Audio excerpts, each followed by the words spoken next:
Hello everyone, welcome to our channel A plus mentor. So आज हम directive principle of state policy की जो next topic है वो पढ़ेंगे। तो आज हम शुरू करेंगे जो क्लासिफिकेशन ऑफ डीपीएसपी किया था हमने। तो उसमें हमने जो सोशलिस्टिक प्रिंसिपल थे वो पढ़ लिया था। तो अब हम करेंगे गांधीयन प्रिंसिपल्स। तो Gandhian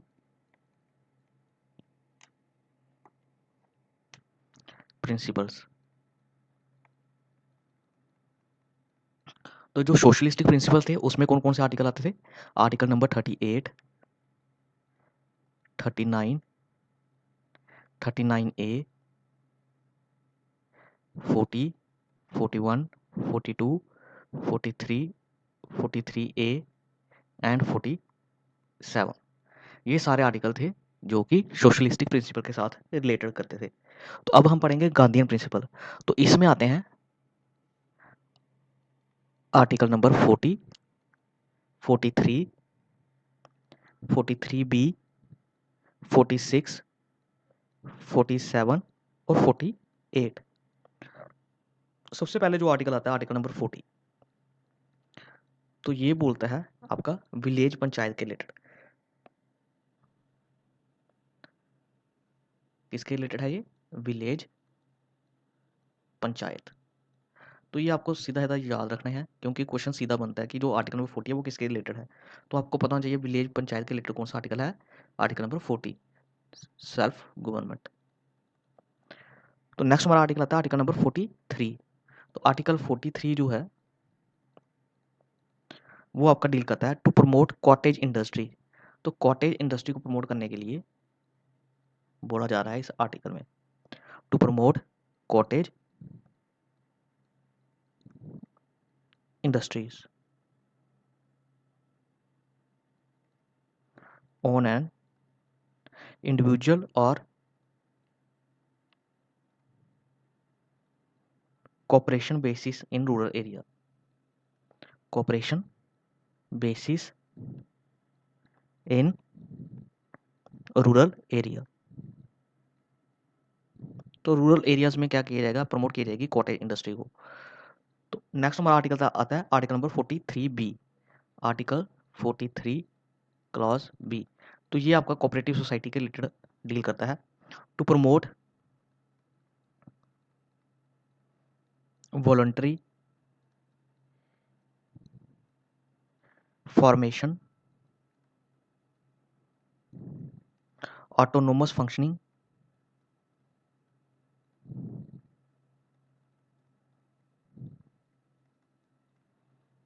democratic control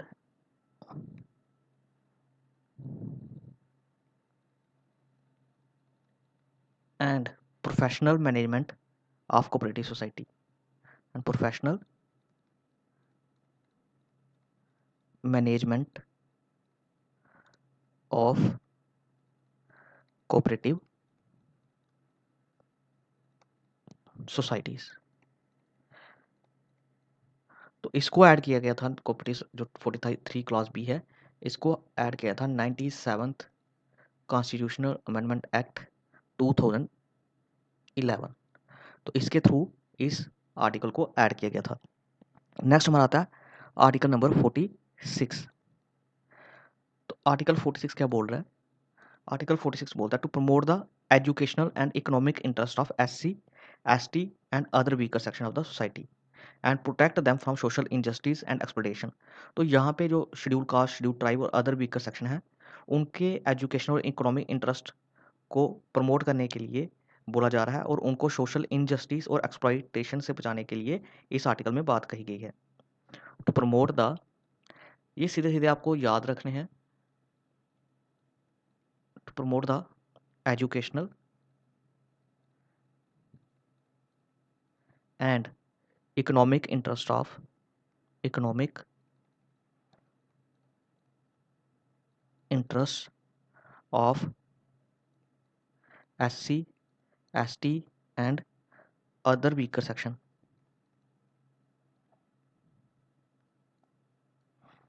other weaker sections of the society and to protect them from and to protect them from social injustice and exploitation.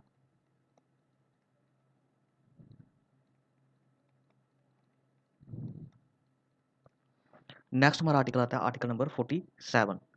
तो ये आपको जो इंटॉक्सिकेटिंग ड्रिंक्स है या ड्रग्स है उनको ना लेने के लिए बोलता है।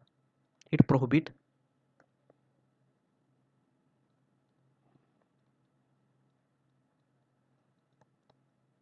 शराब इत्यादि जो है वो ना पीने के लिए प्रोहिबिट करता है ये। It prohibit the consumption of intoxicating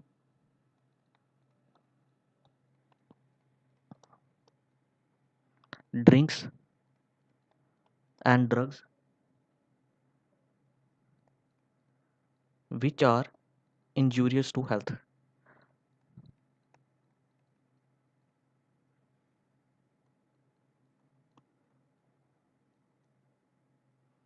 next हमारा आता है आर्टिकल नंबर 48। तो ये जो है गाय की रक्षा करने के लिए बोलता है ये वाला आर्टिकल कि हमें जो गौ हत्या है वो नहीं करनी है। To prohibit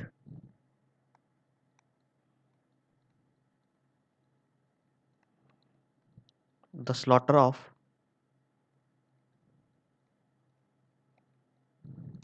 cause. इसको फंडामेंटल राइट में ऐड करना चाहिए था लेकिन चलो इन्होंने cows and other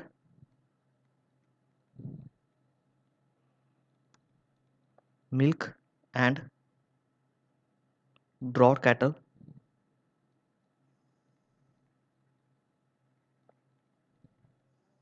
and to improve their breeds.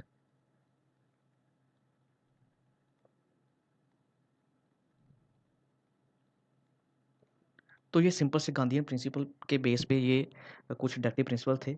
Article number 40, article number 43, 43 clause B, article number 46, 47, 48। तो 40 आपको बोलता है विलेज पंचायत के रिलेटेड, और जो 43 है वो कॉटेज इंडस्ट्री को प्रमोट करने के लिए बोल रहा है। जो 43 क्लास बी है वो कोऑपरेटिव सोसाइटी को प्रमोट करने के लिए बोल रहा है। इसमें आपको 97th कॉन्स्टिट्यूशन अमेंडमेंट 2011 याद रखनी है। इसके बाद जो आर्टिकल 46 है वो शेड्यूल कास्ट, शेड्यूल ट्राइब और जो अदर वीक का सेक्शन है उनको प्रोटेक्ट करने के लिए बोल रहा है। आर्टिकल नंबर 47 जो है वो ड्रग और जो ड्रिंक इंटॉक्सिकेटेड ड्रिंक्स हैं शराब इत्यादि उसको प्रोहिबिट करने के लिए बोल रहा है। तो यहाँ पे आर्टिकल नंबर 48 के अंदर जो काउ स्लॉटिंग है उसको प्रोहिबिट करने के लिए बोला जा रहा है। इसके बाद हमारे जो आर्टिकल आते हैं वो कौन से आर्टिकल आते हैं? लिबरल और intellectual, liberal intellectual principles.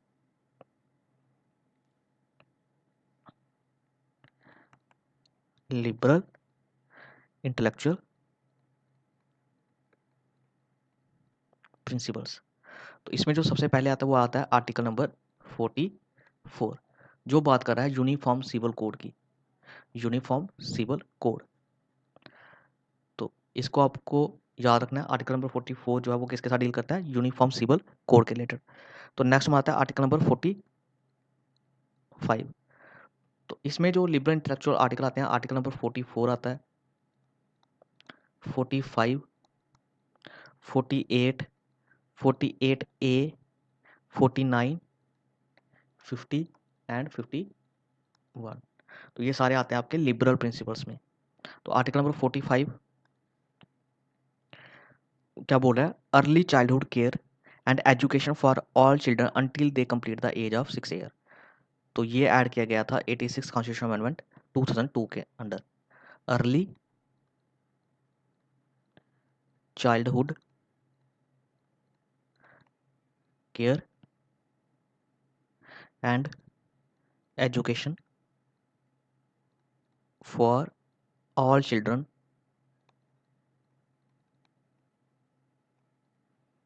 until they complete the age of 6 year।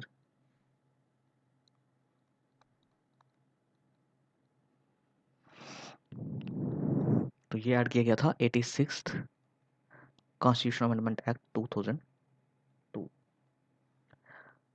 तो यहाँ पे जो यूनिफॉर्म सिविल कोड है ये आपको याद रखना है।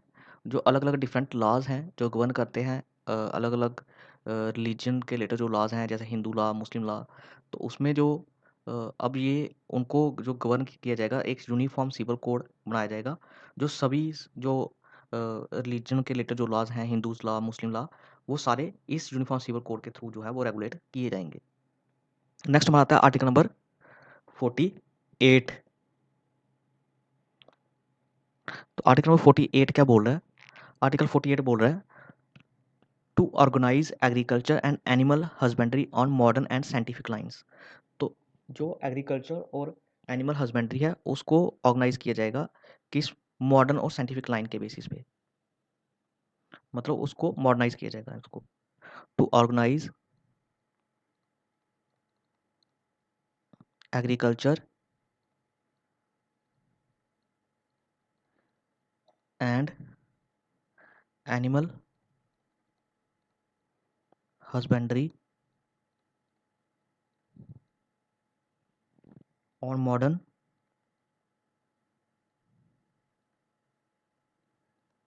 And scientific lines.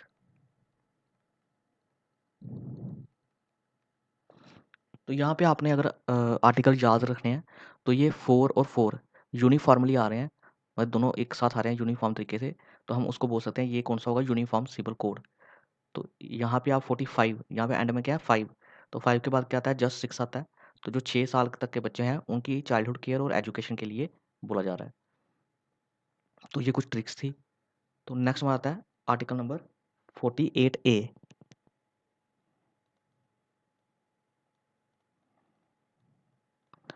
तो ये बोलता है हमारा to protect and improve the environment, to protect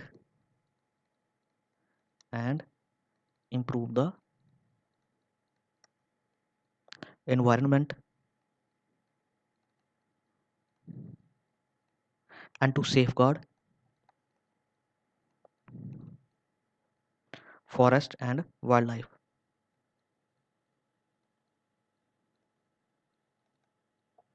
तो environment और environment की जो forest life है उसको प्रोटेक्ट करने के लिए इसमें बोला जा रहा है।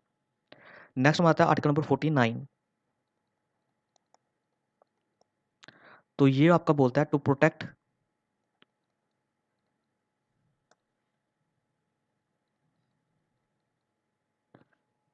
monuments, places and object, to protect monuments, places and objects of artistic or historic interest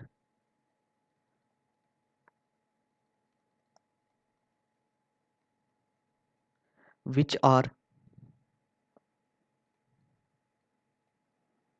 declared to be of national importance, to be of national importance। तो जितने भी मोनूमेंट्स हैं, प्लेसेस हैं या हिस्टोरिक इंटरेस्ट के रिलेटेड जो objects या places हैं, उसको क्या किया जाएगा, उसको प्रोटेक्ट किया जाएगा, जो सारी की सारी क्या है, नेशनल इंपॉर्टेंस के लिए इंपॉर्टेंट है। नेक्स्ट में आता है आर्टिकल नंबर 50। तो मैं एक काम करूंगा, इन सभी आर्टिकल्स की जो है एक शॉर्ट ट्रिक्स बना दूंगा जिससे आपको क्या होगा, ईजिली याद हो जाएंगे। तो ये आर्टिकल नंबर 50 बोलता है to separate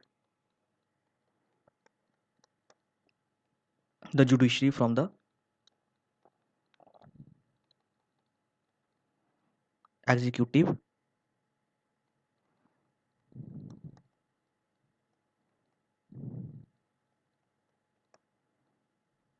in the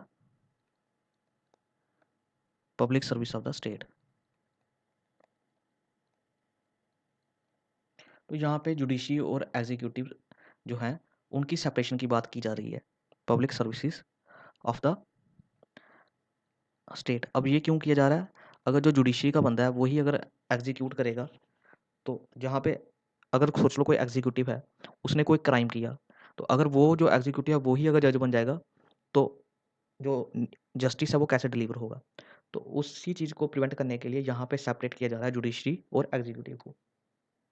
next हमारा आता है article number 51।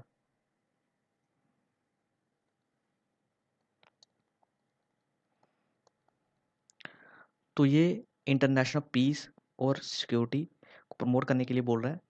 To promote international peace and security and maintain just and honourable relation between nations, to foster respect for international law and treaty obligation and to encourage settlement of international dispute by arbitration.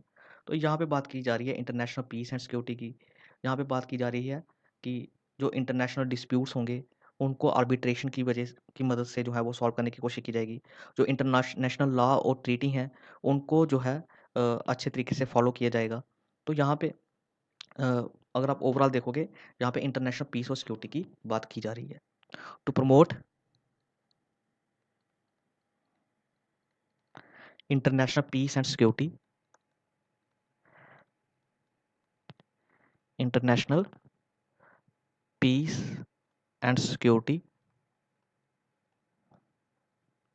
And maintain just and honorable just and honorable relations between nations to foster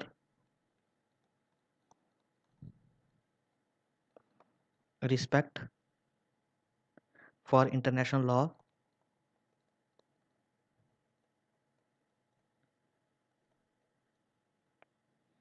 and treaty obligation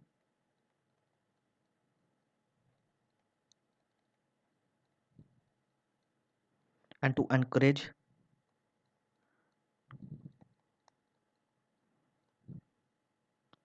settlement of international disputes by arbitration।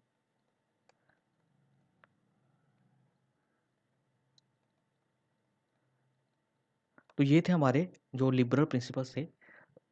तो अब हम क्या करेंगे, next हम क्या करेंगे, इनकी जो ट्रिक्स हैं वो पढ़ेंगे अगले लेक्चर में, और कुछ अमेंडमेंट्स हैं और कुछ केसेस हैं इसके रिलेटेड, डीपीएसपी के रिलेटेड, तो वो हम अपने नेक्स्ट लेक्चर में कवर करेंगे। So thanks for watching our lecture, please subscribe and share our video.